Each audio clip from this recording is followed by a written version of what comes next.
بر صغیر پاک و ہند کے اندر اگر دیکھا جائے تو ایک شخصیت نہیں، ایک پوری تحریک، ایک رہنما، ایک لیڈر کی حیثیت سے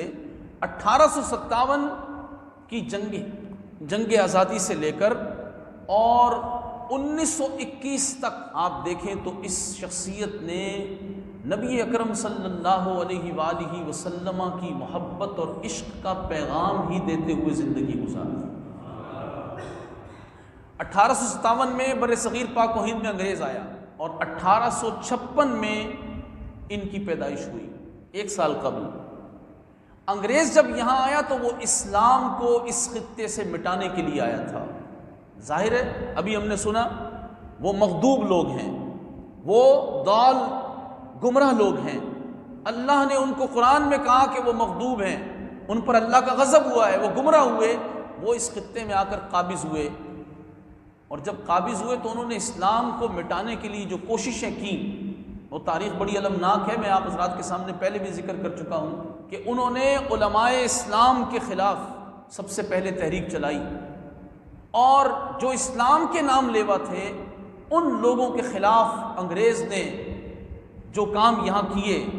یہ تو تاریخ کے اور آپ اگر اٹھا کر دیکھیں تو آپ کو معلوم ہوگا کہ ایک دن کے اندر کئی سو علماء کو یہود و نصارہ یہاں شہید کرتے تھے۔ ان کی تمام تر کوششیں یہ تھیں کہ یہ خطہ جو بر صغیر پاک و ہند کا ہے، اس کے اندر جو اللہ تعالیٰ نے وسائل رکھے ہیں، اس خطے کے اندر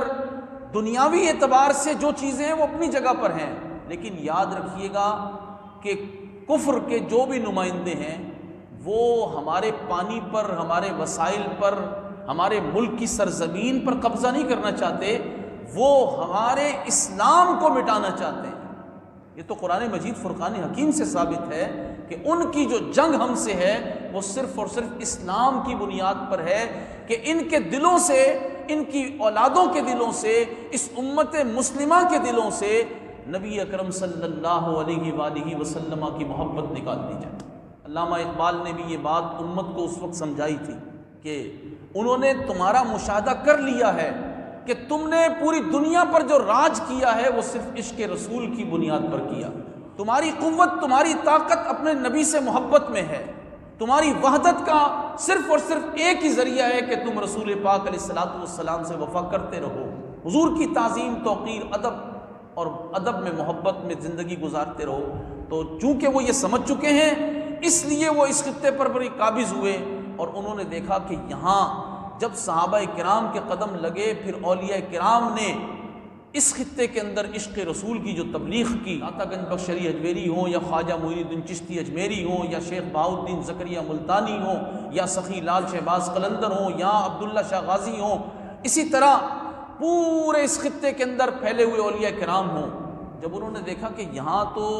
قرآن و سنت کے مطابق ان کی تبلیغ کا یہ اثر ہے کہ یہ تو قرآن کا ادب کرتے ہیں، رسول اللہ کی تعظیم و توقیر کرتے ہیں، بے ادبی یہاں ہے نہیں،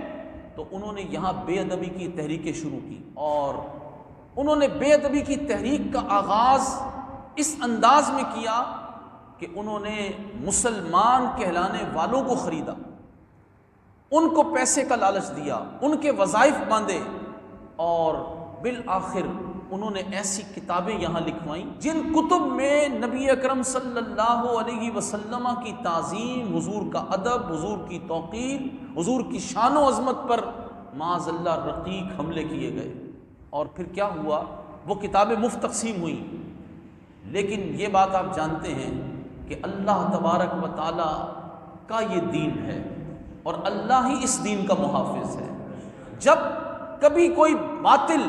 کوئی بھی یہود و نصارہ یا ان کے پالتو لوگ اسلام کے خلاف کوئی بھی قدم اٹھاتے ہیں، اللہ اسلام کی حمایت اور نصرت کے لیے اپنے بندوں کو چن لیتا ہے،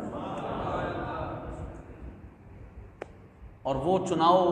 یہ اللہ کی طرف سے ہوتا ہے۔ 1857 میں یہاں قبضہ ہونا ہے، ادھر 1856 میں اللہ تبارک و تعالیٰ نے اس شخصیت کو دنیا میں بھیج دیا،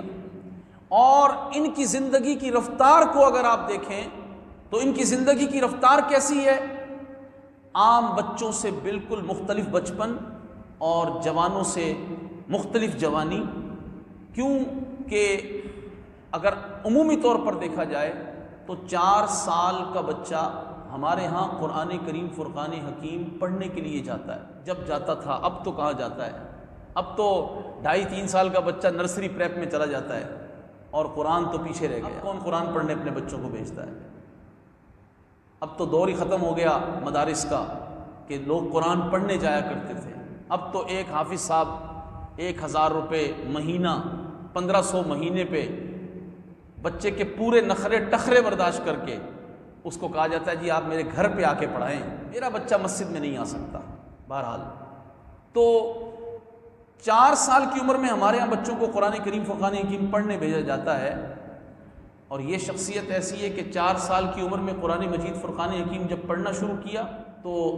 6 سال کی عمر میں ناظرہ قرآن بھی پڑھ لیا اور عربی زبان میں فصاحت و بلاغت بھی حاصل کر لی۔ آپ حیران ہو جائیں گے، درس نظامی کے اندر جب بچہ 2 سال پڑھ لیتا ہے، یعنی عربی گرامر کی بیسک جب وہ 2 سال پڑھتا ہے تو اس کے بعد اس کو ایک کتاب پڑھائی جاتی ہے ہدایت النحو۔ یہ علم ہے، علم النحو۔ کہا جاتا ہے کہ علم نحو کو سمجھنے کے لیے بادشاہوں کا دماغ چاہیے، تو ہدایت النحو جیسی عظیم کتاب جو ہے جس کو سمجھنے کے لیے ایک ذہین آدمی کی ضرورت ہوتی ہے، یہ وہ شخصیت ہے جس نے 8 سال کی عمر میں ہدایت النحو پر شرح لکھ دی۔ سمجھ نہیں لیا، بلکہ اللہ تعالیٰ نے اس سے دین کا وہ کام لینا ہے آگے مستقبل میں کہ 8 سال کی عمر میں لوگوں کو نحو جیسا مشکل علم سمجھانے کے لیے کتاب کی شرح لکھ دی۔ 13 سال 10 ماہ 4 دن کی عمر ہوئی، کتنی؟ 13 سال 10 ماہ 4 دن کی جب عمر ہوئی تو ایک تخصص فی الفقہ کرنے والا متبحر مفتی جس نے قرآن و حدیث میں غور کیا ہو اور احناف، شوافع، مالکیہ، حنابلہ ان تمام فقہ کی کتب پر غور و خوض کیا ہوا ہو، وہ فتویٰ دینے کی اہلیت رکھتا ہو، اللہ تعالیٰ نے ان کے سینے کو علم کے لیے اتنا کشادہ کر دیا کہ 13 سال 10 ماہ 4 دن کی عمر میں یہ بحیثیت مفتی کے فتویٰ دینے کے قابل ہوئے، اور اسی دن انہوں نے مسئلہ رضاعت پر، مسئلہ رضاعت یہ ایک ایسا لفظ ہے کہ اگر میں اس پر بات کروں تو بعض کو پتہ ہی نہیں چلے گا کہ مسئلہ رضاعت ہے کیا۔ پڑھے لکھے بھی ہوں گے آپ، سمجھدار بھی ہوں گے، لیکن چونکہ ہماری واقفیت نہیں نا، تو مسئلہ رضاعت پر آپ نے ایک مبسوط فتویٰ تحریر کیا۔ اسی دن رئیس المتکلمین مولانا نقی علی خان صاحب نے آپ کو بحیثیت مفتی کے دارالافتاء کا تمام کام سے پُر کر دیا۔ 19 سال کی عمر تک تحصیل علم اور فروغ علم یہ سلسلہ جاری تھا۔ 19 سال کی جب عمر ہوئی، اس وقت کے ایک عظیم شیخ سید زادے آل رسول، نام بھی ان کا آل رسول تھا، یعنی ان کا نام ہی شاہ آل رسول تھا، ان کے پاس گئے اس لیے کہ روحانی سلسلے میں بیعت کر کے اولیاء کرام کے فیض و برکات سے متمتع ہونے کا جو سلسلہ ہے اس میں داخل ہو جائیں۔ وہاں گئے، انہوں نے بیعت کیا، اور بیعت کرتے ہی اپنا نائب بنا کر اپنی خلافت بھی دے دی۔ لوگوں نے کہا حضور آپ کا آستانہ تو وہ ہے، یہاں تو لوگ آتے ہیں، روزے رکھتے ہیں، قرآن کی تلاوت کرتے ہیں، شب بیداری کرتے ہیں، مجاہدات کرتے ہیں، نفس کے ساتھ بڑی جنگ کرنے کے بعد جب آپ اس کے باطن پر نگاہ ڈال کر سمجھتے ہیں کہ اب یہ پاک ہو گیا ہے، اس کو تزکیہ نفس حاصل ہو گیا ہے، اب اس کو خلافت دے دی جائے، لیکن آپ نے اس بندے کو پہلی ملاقات میں 19 سال کی بھرپور جوانی میں، یہ عمر تو بڑی نازک ہوتی ہے، اس میں آپ نے خلافت دے دی۔ اللہ اکبر۔ انہوں نے کیا کہا؟ انہوں نے کہا کہ لوگ ہمارے پاس جب آتے ہیں تو گندے نفس لے کر آتے ہیں،